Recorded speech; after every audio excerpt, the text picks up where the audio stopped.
Iran imeonya kuhusu kuendelea kwa shughuli za Israel ndani ya nchi yake.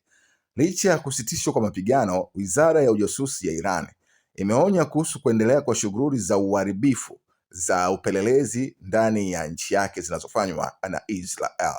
Licha ya usitishaji wa mapigano unaoendelea, shirika la habari la Iran la Fars linaripoti.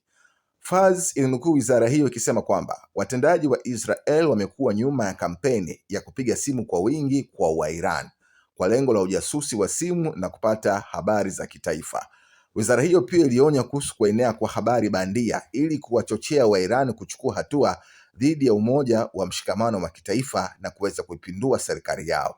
Huku makubaliano ya kusitisha mapigano na Israel yakiendelea kukamilika, mamlaka za Iran zimekuwa zikiimarisha ukandamizaji wa usalama na kuwakamata mamia ya watu wanaowatuhumu kufanya ujasusi na Israel, jambo linalozua wasiwasi miongoni mwa mashirika ya kutetea haki za binadamu.